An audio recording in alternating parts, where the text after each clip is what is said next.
तर नमस्कार मंडळी, मी निखिल राऊत, अलिबाग निखिल या चॅनलवरती तुमचं पुन्हा एकदा वेलकम आहे. सो आज आहे 15 ऑगस्ट. 15 ऑगस्ट म्हणजे आपला आज इंडिपेंडन्स डे आहे, भारताचा स्वातंत्र्य दिवस. आणि आजचं इंडिपेंडन्स डे आहे 78th इंडिपेंडन्स डे आपल्या इंडियासाठी. सो सर्वांना पहिले तर मी हॅपी इंडिपेंडन्स डे सर्वांना बोलतो आहे. आणि आजचा दिवस खास काय, कारण का आज आपल्या ज्या सोसायटीमध्ये फ्लॅग होस्टिंग होणार आहे ते आपल्या पप्पाच्या हातात होणार आहे. सो खूप एक्सायटेड आहे आणि खूप मस्त असं मजा येणार आहे, कारण का पप्पा थोडंसं स्पीच पण देणार आहेत. सो ते पण मी तुम्हाला शूट करून दाखवीन की काय बोलत आहेत पप्पांचा आनंद कसा आहे आणि सगळ्यांचा आनंद कसा आहे. सो आता जाऊया, कारण का लेट झाला आहे थोडंसं, सगळे खालती आलेले आहेत आणि आता आपण जाऊ. पप्पा थोड्या वेळाच येतील ते रेडी होऊन. सो येस, कंटिन्यू करा आणि मस्त तुम्हाला ब्लॉग बघायला भेटेल.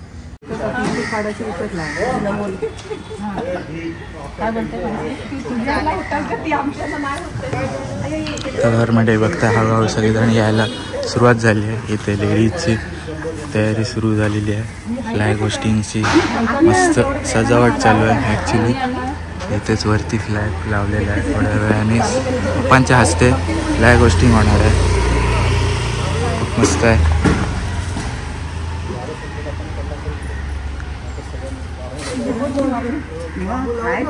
काय सगळेजण आलेले आहेत, टायमिंग पण झालेलं आहे आणि पप्पासुद्धा येत आहेत खालती आता.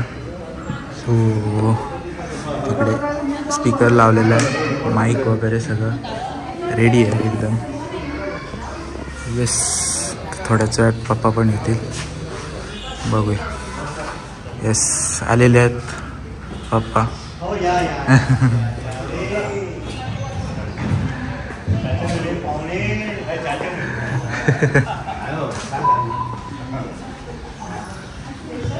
गुलाब लगाए तो अभी सेम टू सेम चाचा नहीं गुलाब नाही ना त्यात आहे काय? काय वहिनी, एक गुलाब नाही आणू शकत आहे वरती झाडावरती आहे.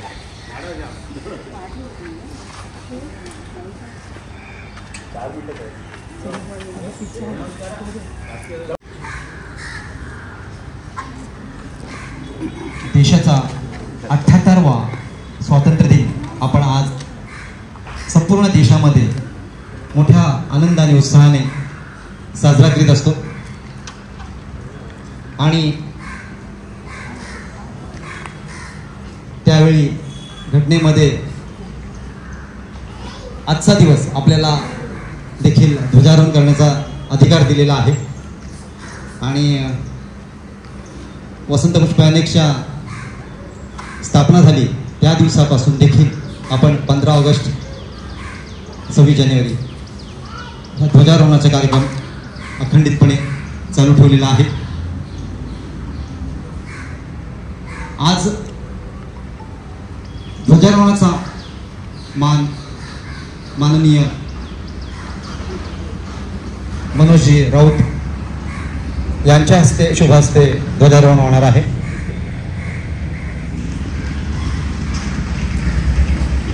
प्रमुख पाहुण्यांचं आगमन झालेलं आहे. वसंत पुष्प अनेकच्या परिवारातील सर्वांना जे उपस्थित नाहीत त्यांना विनंती आहे की आपण लगेचच आपल्या प्रांगणात यायचं आहे आणि उत्सवाची शोभा वाढवायची.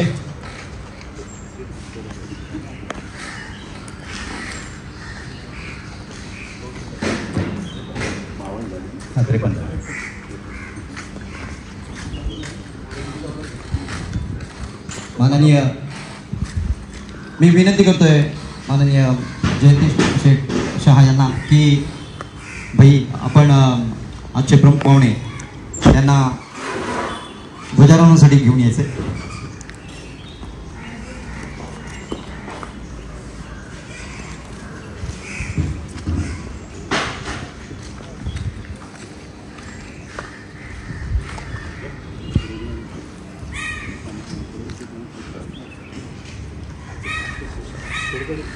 एक पाऊल पुढे.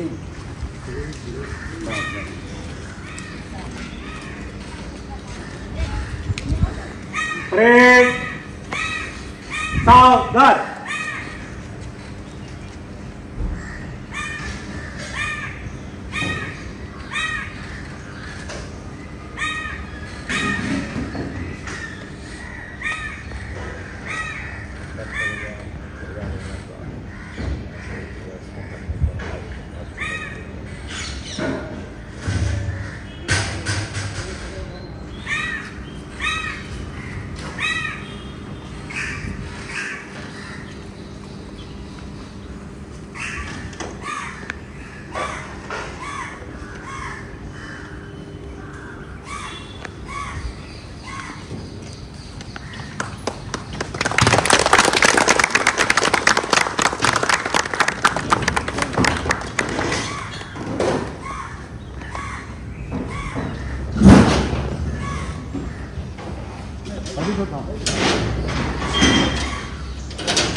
राष्ट्रगीत को सलामी दे। परेड एक साथ राष्ट्रगीत शुरू कर।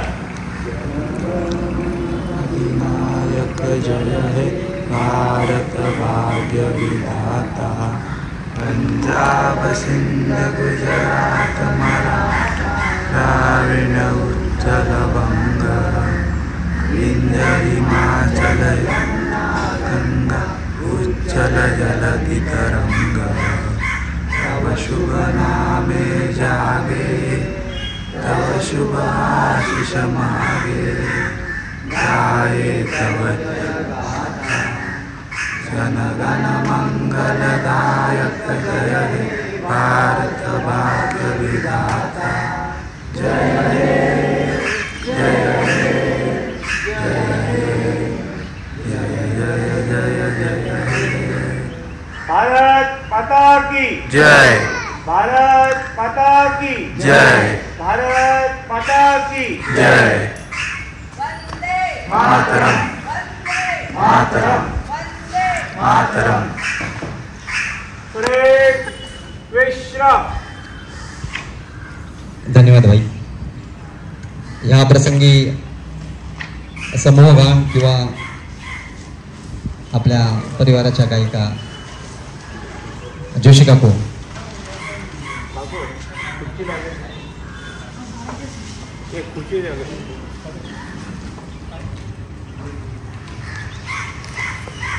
एक राष्ट्रभक्ती गीत सादर करणार आहेत जोशी काकू।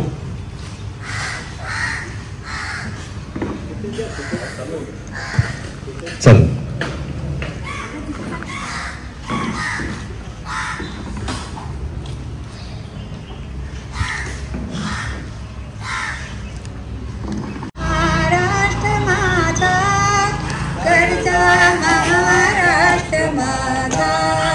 जय जय महाराष्ट्र माझा, गरजा महाराष्ट्र माझा, रेवा वरदा कृष्ण कोयना भद्रा गोदावरी, एकपणाचे भरती पाणी पातीच्या घागरी, भीमथडीच्या तट्ट्यानाया तट्टानाया यमुनेचे पाणी पाजा, जय महाराष्ट्र माझा, जय जय महाराष्ट्र माझा, जय जय महाराष्ट्र माझा।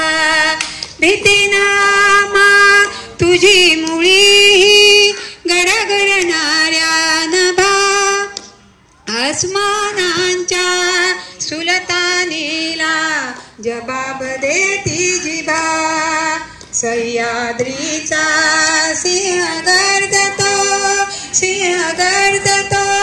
शिवशंभू राजा, दरी दरी तुनी नाद गुंजला महाराष्ट्र माझा, जय जय महाराष्ट्र माझा, गरजा महाराष्ट्र माझा।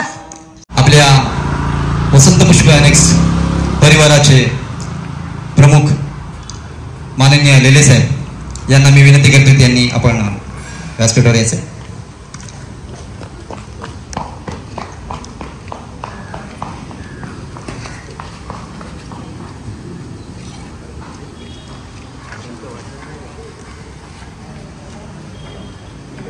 आपण प्रत्येक वर्षी जे शैक्षणिक कार्यात चांगला यश मिळवलेलं असतं त्यांचा आपण वसंत पुष्प अनेक्स परिवारातर्फे सत्कार केला जात असतो।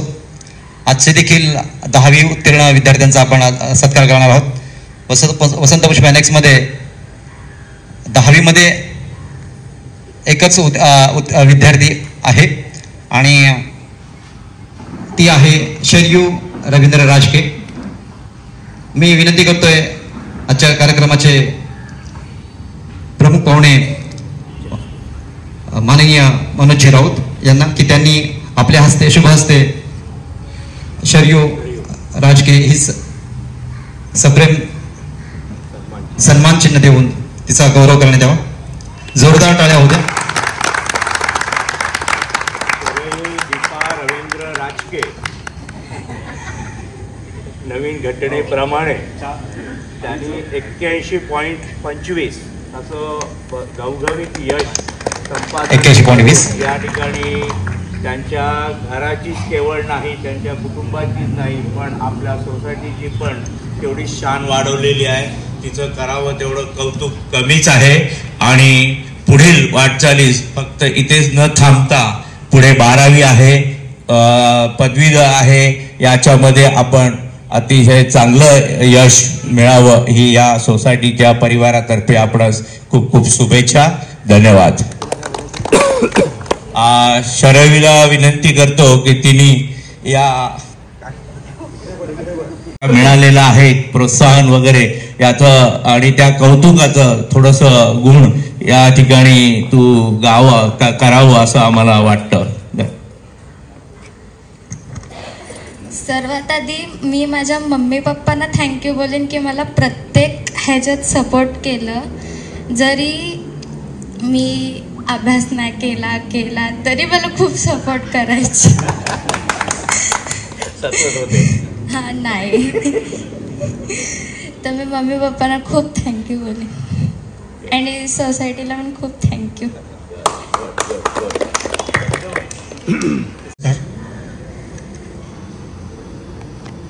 आपल्या भारताच्या 78व्या स्वातंत्र्य दिनानिमित्तचे आपण आज सोहळा इथे आयोजित केलेला आहे आणि तो पार पाडलेला आहे.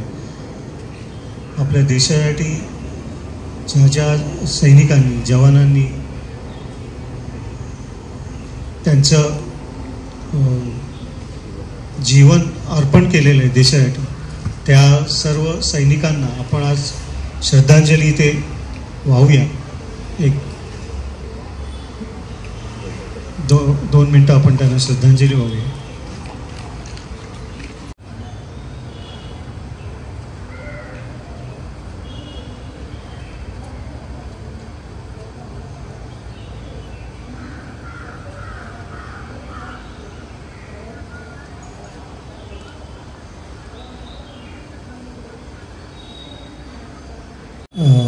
स्वातंत्र्य दिनाच्या सोहळ्याला सर्वजण मोठ्या संख्येने उपस्थित राहिलात त्याबद्दल आपल्या सर्वांचे आभार आणि धन्यवाद.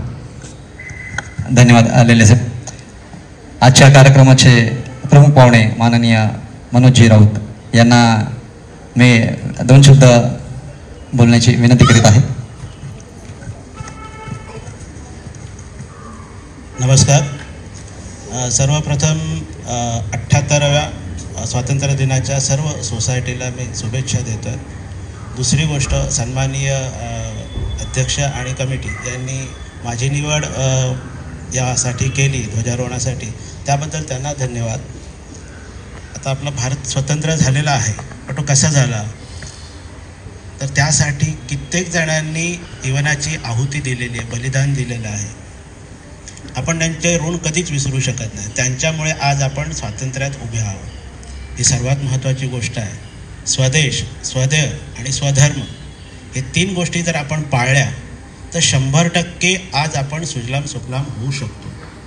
जेव्हा राकेश शर्मा हे प्रथम चंद्रावर गेले आणि ते पुन्हा परत आपल्या धर्तीवर आले, भारत मातेच्या इथे आले, तेव्हा इंदिरा गांधींनी त्यांना विचारलं की तुम्ही वरती आकाशात असताना, चंद्रावर असताना पृथ्वी कशी दिसत होती? छान दिसत होती. त्यात सगळ्यात छान काय होतं? तर त्यांनी एकच वाक्य म्हटलं, सारे जहां से अच्छा हिंदुस्तान हमारा. हे त्यांचं वाक्य होतं. आणि खरंच हिंदुस्तान आपलं खरंच सुजलाम सुफलाम. इंग्रजांना भारत किंवा हिंदुस्तान ही सोन्याची चिडिया वाटत होती. त्याचं रिझन तेच होतं, आपल्याकडची सुजलाम सुफलाम जी शेती आहे, शेतकरी आहे, हा आपला करता धरता आहे, तो जर उद्या थांबला तर आपण काही खाऊ शकत नाही, काही म्हणजे जगू शकत नाही आहोत. तसंच आज आपण इथे ना आनंदात आहोत, पण इंडियन आर्मी जी तिथे बॉर्डरवर लढते किंवा बॉर्डर सांभाळते, त्यांच्यासाठी खरंच जोरदार टाळ्या व्हायलाच पाहिजेत की आपण त्यांच्यामुळे इथे आहोत. आपण जगू शकत नाही. आतंकवाद किंवा बाकी जे दुष्ट राष्ट्र आहेत, शेजारचे दहशतवादी संघटना आहेत, ह्यांना थांबवण्याचं काम इंडियन आर्मी करते, इंडियन पोलीस करते. तर आपल्याला 100% रिस्पेक्ट करता आला पाहिजे. आपल्या नॅशनल अँथमचं करतानाच आपल्याला Indian army, Indian police, front warrior जसं डॉक्टर्स आहेत, नर्सेस आहेत, आपण फक्त करोनामध्ये सगळे एकत्र होतो तेव्हा आपण जात धर्म काही पाळला नाही, बघितला नाही. कोणाचं रक्त कोणाला जातं आहे, कोणाचं काय, कोण कोणाच्या उपयोगाला येतं आहे. मग आत्ता आपण ह्याच्यात पुन्हा काढकावायचं, मग पुन्हा करोनासारखी महामारी यायला हवी का? आणि त्याच्यातूनच मग आपण धडे शिकत राहायचं का? आपल्याला धडा चांगला मिळालेला आहे. ह्या पृथ्वी तलावर माणसाची कुठलीही हस्ती नाही आहे. हे माझं ते माझं सगळं इथेच ठेवून जायचं आहे. एक वेळ अशी येते की डॉक्टरसुद्धा सांगतो की आता आमच्या हातात काही नाही आहे, जे आहे ते देवाच्या हातात आहे. पहिलंच आपण देवाच्या पायावर का नाही नतमस्तक व्हायचं? वेळ आल्यावर, प्रसंग आल्यावर देवाची आठवण येते. ठेच लागल्यावर आपण आई ग म्हणतो. आईला जसं आपण रिस्पेक्ट करतो ना, इच अँड एव्हरी सेकंड आपण करत असतो रिस्पेक्ट, तसंच आपण आपल्या देशाचं पण हित बघितलं पाहिजे, रक्षण केलं पाहिजे. स्वदेश, स्वदेव आणि स्वधर्म, स्वतःच्या धर्माचा आपल्याला अभिमान वाटला पाहिजे, देशाचा अभिमान वाटला पाहिजे. आपण देशासाठी काय करतो? आज आपण मुलांना, कोण तुम्ही काय मी काय, आपण मुलांना सांगतो का देशाविषयी की ह्यांनी बलिदान दिलं, ह्यांनी हे कार्य केलं म्हणून आज आपण स्वातंत्र्यात उभा आहोत? नाही सांगत. आपण मुलांना नुसतं शिक्षणाच्या पाठी लागलो, पण आपण मौलिक विचार जे आपले आहेत, आपल्याला आपल्या आईवडिलांनी सांगितले, जे गुरुजनांनी सांगितले, ते कधी सांगतो का? नाही सांगत. आपण ते सांगायला पाहिजे. सगळ्यात महत्त्वाच्या ज्या गोष्टी आहेत ना, ते आपण विसरत चाललो. तर आपली एकी ही सगळ्यात मोठी, एकीचं बळ हे सर्वात मोठं आहे. तर सगळ्यांनी असंच एकत्र राहूया. वसंत पुष्प NX कुटुंबातील सर्व सदस्य जसे एकत्र असतात तसेच एकत्र राहूया. दुसरा एक मला सूचना करायची होती, जर ती मान्य होत असेल पुढे त्याच्यावर विचार विनिमय करून, तर पहा तुम्ही. सूचना अशी होती की आपण बऱ्यापैकी खर्च करत असतो सगळीकडे.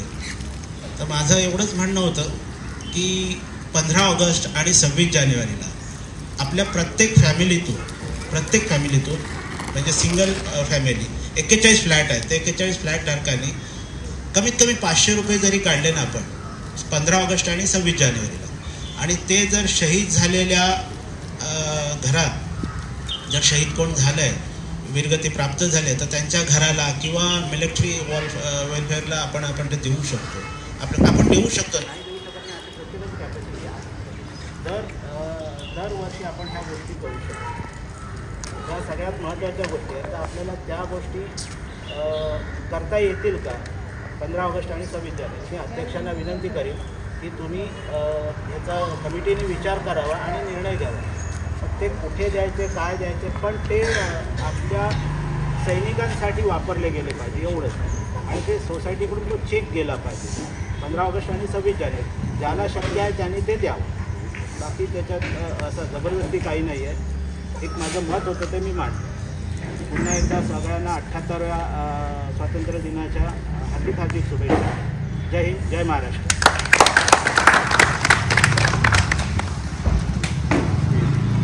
धन्यवाद प्रमुख पाहुणे.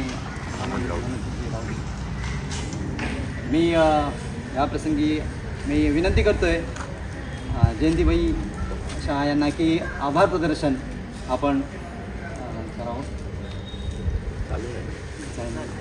आता होईल बघा, आता होईल. धन्यवाद अक्षय साहेब, धन्यवाद राऊत साहेब. या ठिकाणी आपल्या 78व्या ध्वजारोहणानिमित्त आपण प्रमुख पाहुण्यांचा जो एक संदेश आपण या ठिकाणी दिलेला आहात त्याप्रमाणे तो केवळ संदेश नाही परंतु वस्तुस्थिती आहे. आणि या वस्तुस्थितीला धरून आपण म्हणजे ज्या ठिकाणी त्यांनी असं म्हटलंय की सर्व धर्म हे आजच्या या वर्तमान काळात तरी खूप गरजेचं आहे, जरुरीचं आहे. कारण प्रत्येकजण कुटुंबातला एखादा व्यक्ती बाहेर असतो आणि आपण इथे असतो, त्यावेळी आपल्याला कसं फील होत असेल की आपला तिथे पाल्य किंवा कोणी आहे तो कसा असेल किंवा काय, त्याची आपल्याला जशी खंत असते, तेव्हा आपण असंच रिस्पेक्ट करतो की तिथे आपला मुलगा चांगला असेल, पाल्य चांगला असेल. याच दृष्टिकोनातून त्यांनी हा संदेश या ठिकाणी दिलेला आहे की सर्व धर्म कुठलाही भेदभाव न करता आपण हा पाळला पाहिजे, सगळ्यांना आपुलकीने आपण वागवलं पाहिजे, ही राहिली पाहिजे. एकत्र असतो तेव्हा ती काठी तयार होते, तुकडे तुकडे असतात, ते जॉईंट झाल्यावर एकत्र होतात आणि ती काठी होते आणि ती काठी आपण उंच भरारी घेत असते. अशा पद्धतीनं आज आपण ह्या मोलाच्या संदेशाचं पालन करावं. त्याचप्रमाणे एक आत्ता जी एक चांगली सूचना केलेली आहे, 15 ऑगस्ट आणि 26 जानेवारी या ठिकाणी जे शहीदांना आपण काहीतरी आपल्या मार्फत आयुष्यात आपण खूप गमवत असतो, पण अशा वेळी जर आपण काहीतरी एक पाऊल उचललं आणि त्यांना जर आपली फुलांची पाकळी अशी काही मदत करता आली की त्याच्यासारखं कुठलंही लाभ किंवा अशी यश मला नाही वाटत की अजून मिळेल आपल्याला आणि त्यांच्या कुटुंबाला त्याचा आधार मिळेल. ही गोष्ट निश्चित करूया. मला वाटतं मागच्या वेळी आपण काहीतरी रक्कम गोळा केली होती वेळवडीच्या याच्या वेळेस, त्यावेळी सैनिक निधी म्हणून आपण तिथे कलेक्टर ऑफिसला 11,000 रुपये दिलेले होते आणि अजून काहीतरी मला वाटते रक्कम असेल त्याच्यातली, ती जर असली तर तीही आपण आता या ध्वजारोहणाच्या निमित्तानं त्या ठिकाणी देऊ असं माझं मत आहे. की अध्यक्षाने विनंती करेन की आपण त्याच्यावर विचार करू, आपण ते देण्याचा प्रयत्न करूया. आज या ठिकाणी 78व्या ध्वजारोहण समारंभाला आपल्या कुटुंबातील सदस्य, परिवारातील सदस्य श्री मनोज राऊत यांनी आपल्या या कमिटीला मान देऊन त्यांना विनंती करण्यात आली की आज ध्वजारोहण आपल्या हस्ते करण्याचं ठरवण्याचा आमचा मानस आहे आणि या विनंतीला मान देऊन त्यांनी या ठिकाणी आपला अमूल्य असा वेळ या ठिकाणी दिलेला आहे. त्याबद्दल त्यांचं या आपल्या सोसायटीतर्फे सगळ्यांतर्फे खूप खूप हार्दिक आभार, धन्यवाद. असेच सगळ्यांनी पुन्हा लवकरात लवकर एकत्र येऊन एक चांगला आनंद घेऊया. धन्यवाद. आता यानंतर आपला चहा पाण्याचा कार्यक्रम होणार आहे, त्याचा आस्वाद घ्यायचा आहे. धन्यवाद. भारत माता की जय. भारत माता की जय. भारत माता की जय. थोडीशी एक माझ्याकडनं राहिलेलं आहे. जसं आपण या ठिकाणी 10वीच्या विद्यार्थ्यांचं गुणगौरव करून त्यांना सन्मान चिन्ह दिलेलं आहे. 12वी उत्तीर्ण जे काही मुलं विद्यार्थी आपल्या या सोसायटीतले झालेले आहेत त्यांचंही या आपल्या या परिवारातर्फे खूप खूप हार्दिक धन्यवाद, आभार व्यक्त करतो. आपण फक्त सन्मान हे 10वीच्या विद्यार्थ्यांना देतो कारण तो पुढे विद्यार्थी 12वीला जात असतो. पण या चांगल्या समारंभाच्या दिवशी त्यांचंही कौतुक करावं असं मला वाटतं. जी आपले विद्यार्थी आहेत ते 12वी उत्तीर्ण झालेले आहेत त्यांना या सोसायटीतर्फे पुन्हा एकदा खूप खूप धन्यवाद आणि पुढील वाटचालीस शुभेच्छा. आणि संध्याकाळी 5:30 वाजता पुन्हा या ठिकाणी आपण सगळ्यांनी आपला सन्मानाने खाली घेण्याचा कार्यक्रम असतो. त्यावेळी सगळ्यांनी उपस्थित राहावं. उपस्थिती आपली नेहमी थोडीफार कमी असते कारण प्रत्येकजण कुठे काही प्रत्येकाच्या याच्यामध्ये गुंतलेला असतो. पण तरी सुद्धा सगळी विनंती आहे की त्यांनी या ठिकाणी संध्याकाळी 5:30 वाजता जास्तीत जास्त जसा वेळ मिळेल त्यांनी इथे उपस्थित राहावं आणि याची शोभा सांगता वाढवावी ही नम्र विनंती. धन्यवाद. मध्ये बघताय सगळेजण नाश्ता करतात.